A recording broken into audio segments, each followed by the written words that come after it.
Majora's Mask, Chapter 12. The Forest Fires.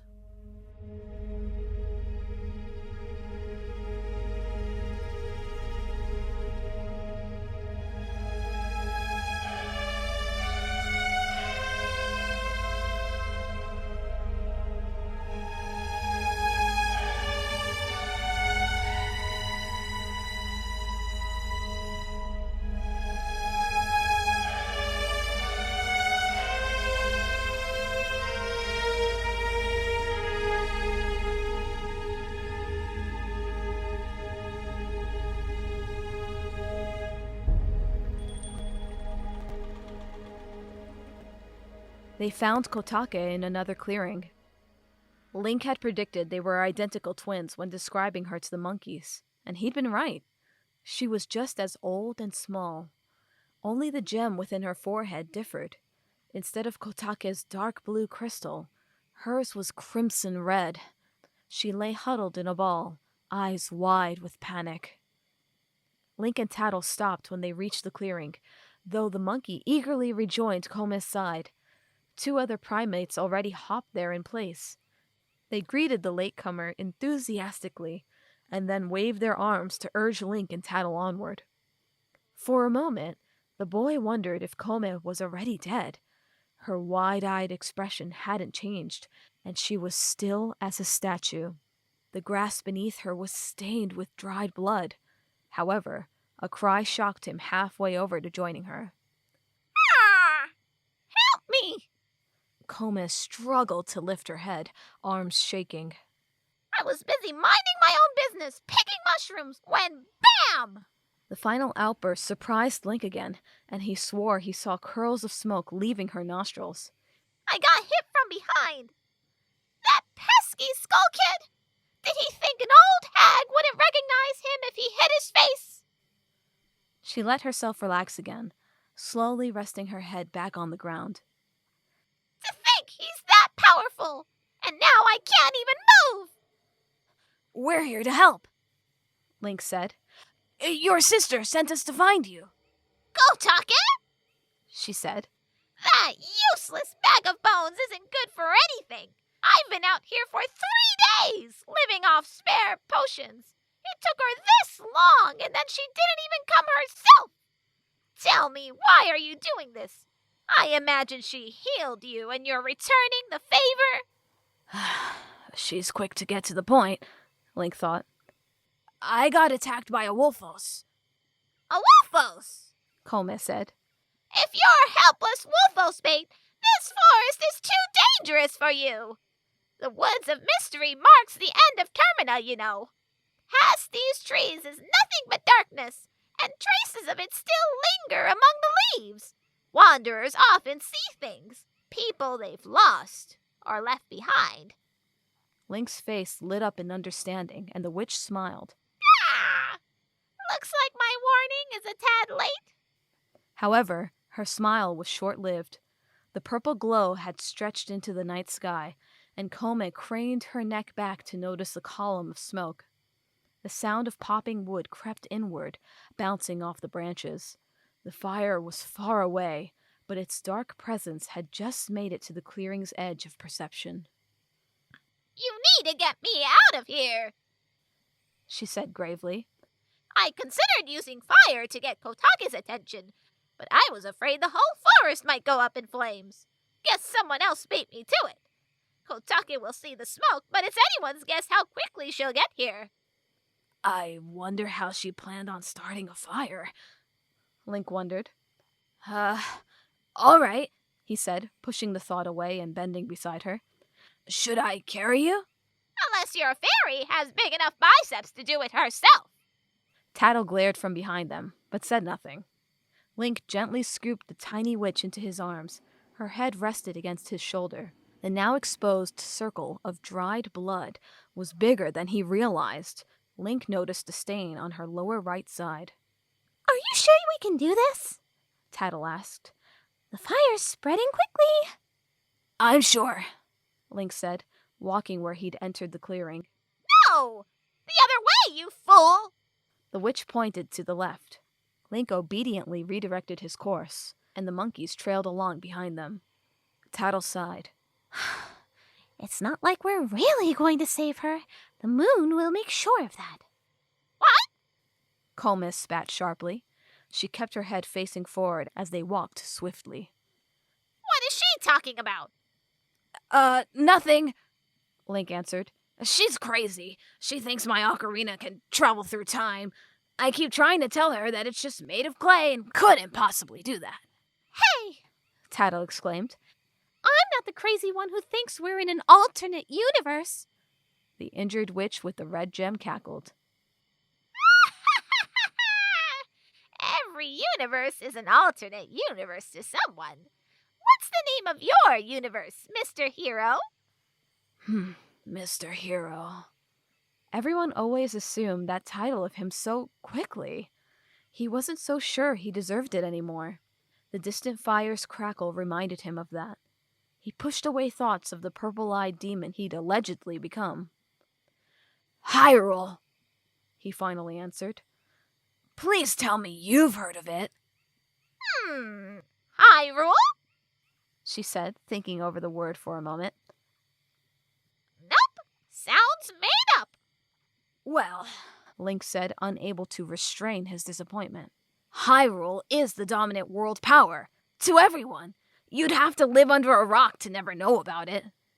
I could say the same thing about Termina, Tattle responded. Really? Link said. A dominant world power. You people are too afraid to even cross your borders. You don't know anything about the outside world. Tattle didn't have a response, but the witch did. It's too dangerous. Look at what happened to me picking mushrooms out this far. Things act strangely when you're near the outskirts. If I didn't need to venture here to make a living, I wouldn't bother. It's hard to imagine what awaits on the other side. But you should want to face those fears, Link persisted, rather than staying cooped up in the dark, right? Only a fool, Koume said. The darkness is out there, not here. The six of them continued onward through the forest, slowed by the injured witch. The monkeys came and went as they pleased, obviously much faster than their traveling companions. The fire grew louder. The purple glow pierced the forest's darkening canopy. They were attacked near the end of their journey. When the other monkeys had left on some unknown errand, the remaining one yelped in alarm to warn them. Link and Koume continued onward, but Tattle couldn't ignore it. That monkey is doing more screaming than walking, she thought. Hug! Tattle finally exclaimed, spinning around. Just shut up, you stupid monkey! It continued screeching, and Tattle's irritation left when she noted the urgency. She turned to the hero equipped with his bag, sword, and shield a few steps ahead of her. Link, I think he's trying to tell us something. Link stopped walking to listen. The witch remained quiet in his arms. The forest offered only the raging inferno, the monkey, and one other unexpected but familiar sound. It's... A spinning turtle shell surrounded by spikes spared him from finishing. It went for his ankles as the last one had, but this time, Link's reflexes won. He let go of Koume's legs. The witch's eyes widened in shock as her feet hit the ground. Link rolled out of the shell's path, holding the witch close with one arm. The hero landed on his feet as the snapper flew past him. The creature's wide arc ended nearby. Link laid Koume up against the tree nearest him, his hair still slightly damp from the evening's rain. He drew his sword and shield and threw his bag beside the witch. Watch this while I deal with the monster turtle. Certainly, Koume said, scooping the bag close. The monkey fled from the scene, likely going to warn their friends. Tattle hovered next to the witch as Link brought up his shield.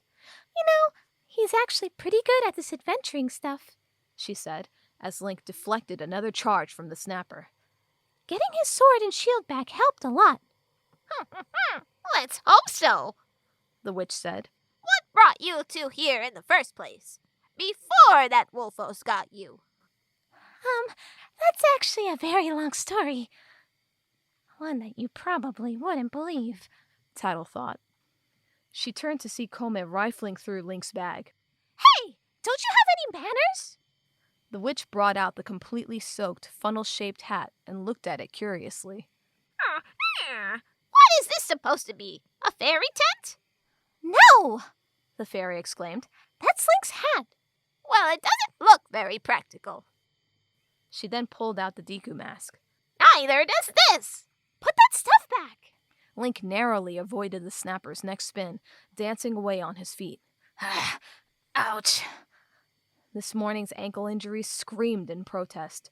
This monster turtle did not pause to regain its senses, spinning around immediately for another strike. Link ignored the pain, bracing himself for another leap. However, the snapper stopped its attack short, peeking out from within its shell timidly. Link rose an eyebrow when he realized the snapper was shaking. It refused to move. All aggression had left its body. Because of the fire? He wasn't sure. The fire was close, but not right behind them. The wide-eyed creature entered its shell and fled from all of them.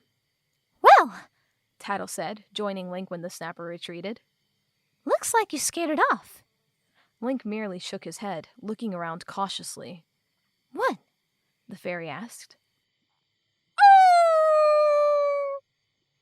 A long, loud howl answered her. Several more followed it, surrounding them in the darkness. The bestial cries chilled his blood. The first wolfos revealed its glowing eyes and bared teeth from behind a tree. More pairs of narrow dots filled the dark forest, all paired with vicious snouts. The distant flames created a soft halo on the approaching pack, as if they'd emerged from the underworld itself. Link backtracked to stand in front of Koume, Tattle at his side. The fire sounded closer than ever. Aren't you puppies scared of the fire? Tattle asked nervously, as the hero readied his blade. The monsters offered no response, crawling further out of the woods until 5 beasts surrounded the tree at Link's back. The first wolfos charged. Link ran to meet it, slashing his sword out for the jaw opening to bite. It diverted its mouth, and his weapon opened a gash in its side instead. Link turned to face the wolfos as soon as it landed to his left, looking to see the others crawling closer. The hero rose his shield when the first one attacked again, and the wolfos' claws latched onto its edges and pulled. Link battled the beast away with his sword, stumbling backward and almost trampling over Koume. His weapon caught the wolfos' chest, and the monster retreated in agony. As another wolfos charged from behind, Link heard its growl just in time. He spun with his shield to knock the leaping beast to the ground. A third one snapped at Koume behind him. Link scared it away with a sword slash, but another wolfos on the opposite side went to strike. I can't hold them all off, Link thought, barely deflecting to the new attack. What are you doing? Link heard Tattle shout behind him. He had no time to respond, though he realized she was talking to the witch. This isn't time for meditating. We have to help him. That's what I'm doing! Koume shouted. Hero! Get out of my way! Link threw off another wolfos, turning just in time to see the witch's red gem glowing fiercely. He barrel rolled aside as she shot her arms outward. A massive ball of red and orange fire hurled outward when her palms opened. It hurtled for the 3 wolfos before them. The fiery sphere, a stream of flames trailing behind it, engulfed the 2 nearest her. The third one barely leapt out of the way, and the remaining 2 fled the scene. The 2 unfortunate wolfos were instantly ablaze, abandoning their attempt to corner Link as they bestially shrieked.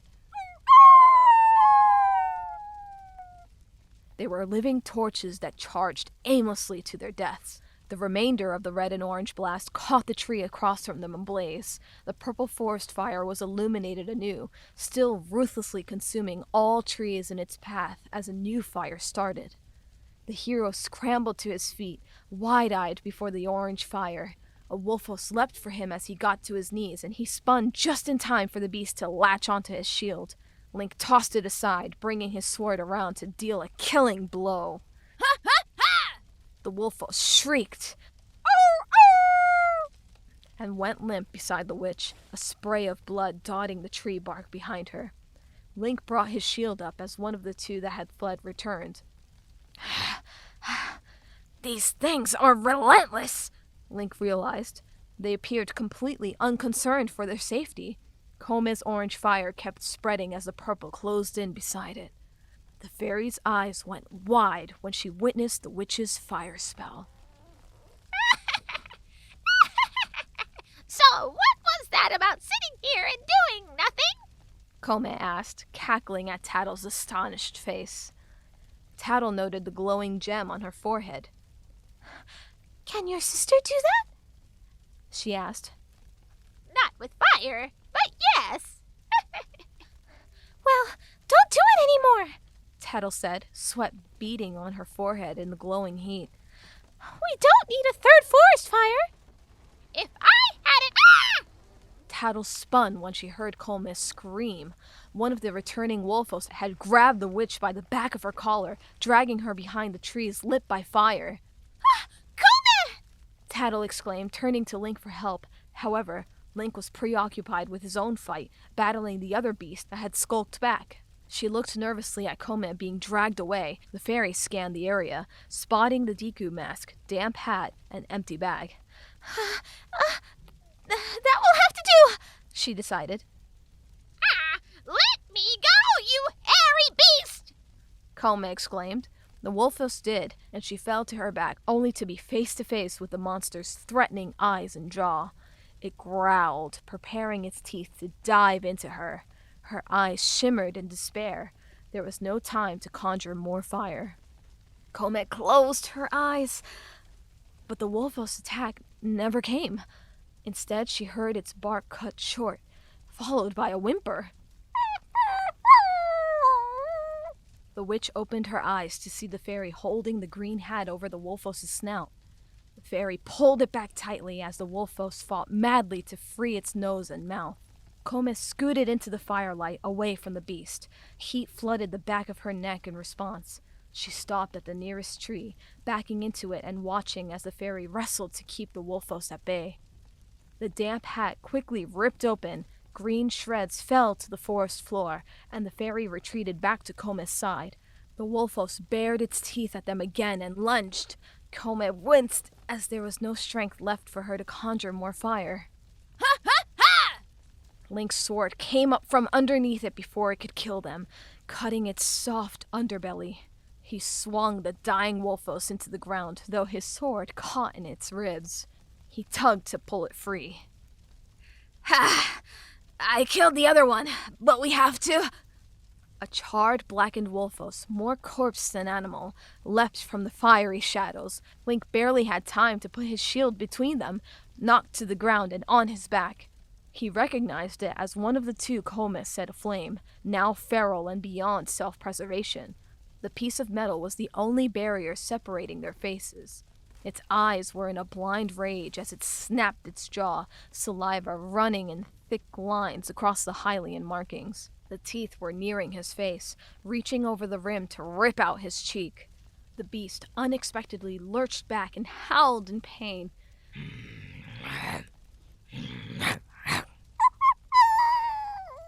Link took his opportunity. He rose to his feet and overpowered the wolfos, flinging it into the nearby flames. Its howl was cut short as the brilliant light swallowed it. Link turned to see Koume, dagger drawn and coated in blood. Before they could say anything, a blazing tree branch fell from above, crashing almost right on top of Link. He jumped, retrieving his bloody sword and huddling against an untouched tree with Koume and Tattle. Link looked around to realize the purple fire was almost all around them. No! He thought in terror. The dark flames must have doubled in size.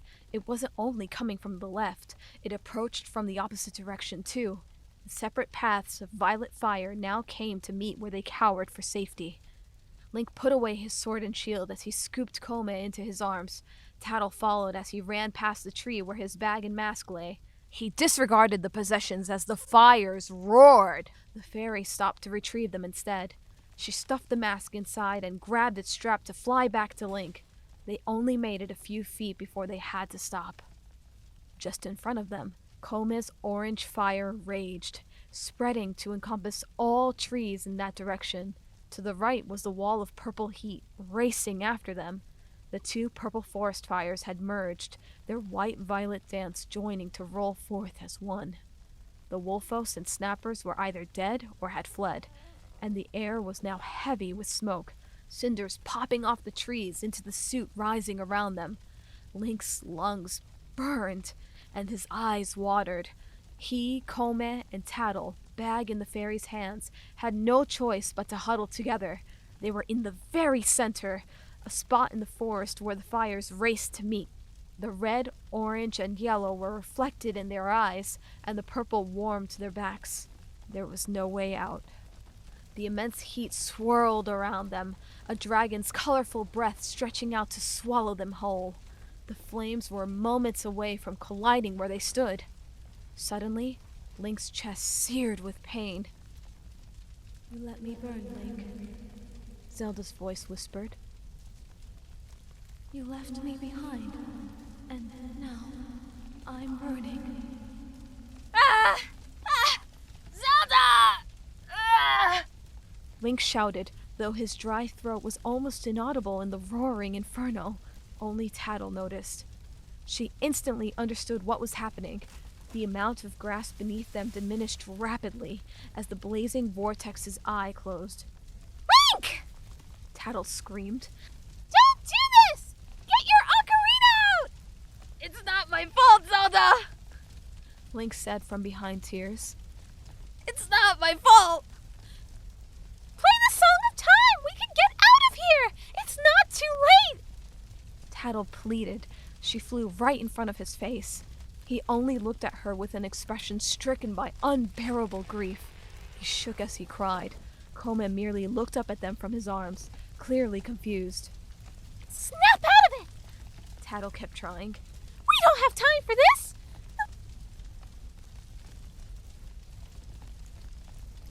It's not my fault! Link yelled. He dropped Koume, who gasped as she fell to his feet. Ah! And you can't help me, because you're not hurt! Stop trying to be nubby! The fairy didn't let it shock her. There was no time to back away. She felt the flames on her neck. Her eyes were as dry as paper, but she refused to close them. Watching Link's face contorted into anger, the boy's eyes glowed the dark purple she'd seen before. They were the same color as the fire alive behind him. No! Tattle screamed back. She noticed the grass underneath Link's boots searing at the edges, as if they were about to burst into flames. Stop it right now! You're about to make us explode right here before the fires even reach us! Snap out of it, Link! Her words didn't break through. The forest was playing its tricks, and Tattle didn't know how to stop it. The dark magic in his wound had been triggered again, and this time there was nowhere to run from his imminent explosion. A purple flame curled from Link's clenched fists, and Tattle reacted by flying less than an inch from his face. You are going to stop! Tattle screeched, instantly causing Link's purple eyes to meet hers. Tattle began her final plea, the last chance to save them from the dancing fires. She screamed despite the sweat and the heat and the fear. You chose to leave Zelda behind to find Navi. You made that choice, and you did find her. In me! You've completed your mission, Link. You found your Navi. Zelda and Hyrule are waiting for you whenever you want to go back to them. Nothing is stopping you from going there. Don't blame me, because I'm the only person that listens to you. You're here in Termina for your own reason, to save all those people in Clocktown. You don't have to. You can go home. All you have to do is play the Song of Time right now and get us out of here! Link's eyes slowly returned to blue. Though the pain and exhaustion did not leave his face, Link fell to his knees, catching himself from falling on top of Koume with his hands. Tattle floated down just in front of him. "I don't want to go home, Tattle," Link whispered. He breathed in to continue, but his sentence ended abruptly. His mouth remained wide open, gaping for air. Tattle's next breath gave her the same realization. The fairy fell to the ground when air refused to enter her lungs. Her wings gave out as immense heat traveled down her throat and prevented her from breathing. Tattle's lungs lurched for something that wasn't there. They were suffocating in the circle of fire, left with only smoke. Her vision blurred as the forest spun, and she saw Link hastily pull the ocarina from his pocket. He put it to his mouth, but only lurched from behind it. He can't play the song, she realized. Her world continued spinning as Link dropped the ocarina and lay on the ground beside Koume. Tattle weakly joined them, finding it impossible to face the wall of orange heat as her ears rang. Dying, she thought. I'm dying. She wondered if the first Tattle had felt this way. Then, a burst of ice-cold air bellowed across her face. It was the most relieving thing imaginable. Her throat instinctively took in great gulps of chilled air. Her small body shocked into clarity with the sudden temperature change. She shuddered, trying to keep her eyes open as the cold air spread. She got to her knees and felt her throat go raw. Link and Koume were also looking up, sharing her confusion at the gift swirling around them. Tattle rose from the brittle, dry grass as her wings batted the crisp air. The tornado of coolness grew, driving away the purple and orange flames alike. The violet and red-yellow teeth clashed with one another, but some invisible barrier protected them from its lashing teeth. As the flames spread further apart, a familiar witch descended into the forest on a broomstick. She moved her arms around with the cold air, as if commanding it. The blue gem on her ancient forehead glowed brilliantly. Kotake continued lowering toward the forest floor as she manipulated the icy wind, eyes closed in concentration. Her feet touched the chilled grass. The vortex's eye was now robbed of all moisture and frozen. Tattle shivered as all the heat left. Her body was in shock, barely able to process the temperature change. The fairy looked down to see Koume smiling as her sister stepped off the broom. Kotake's eyes were still closed, and her hands still manipulated the flames. The fairy couldn't believe either her power or their survival. Link appeared similarly stunned, sitting up with his neck craned back as his blonde hair blew in the magic wind. Once she tossed her broom aside, Kotake's eyes opened, and she pushed her hands outward. The cold air responded. It blasted outward into the abated fire, driving it further away. The air carried crystals of frost now, its gentle white specks replacing the gray and black. More of it continued to come from Kotake, until all remnants of danger were extinguished. Kotake had killed the entire orange fire quickly. The purple one was far too massive to control from here, but Kotake had driven it off for now. She let out a deep sigh, finally bringing her hands down. Kotake didn't say anything at first. She watched Tattle and Link shivering in their newfound life. Koume broke the silence by bursting into laughter. Kotake joined her.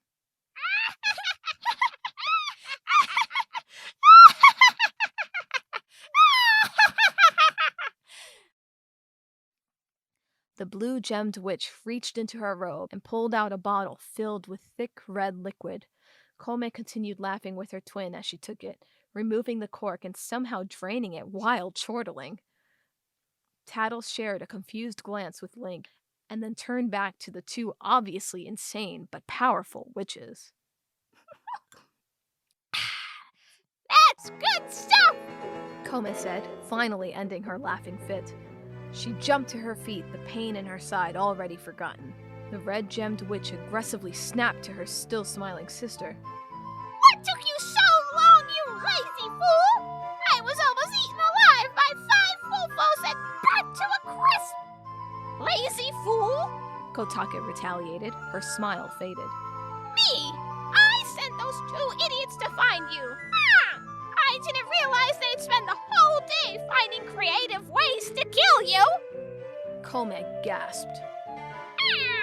If it hadn't been for them, I would have been wolfos chow long before you came! Yeah, and if it hadn't been for me, all 3 of you would be barbecue sandwiches for our stupid turtles! Well, I wouldn't have been in the forest at all if it wasn't for you! Whose idea was it for me to go mushroom picking when it was obviously your turn? My turn? Kotake exclaimed furiously. My calendar calendar had it clearly marked as your turn. Who gives a din about your calendar?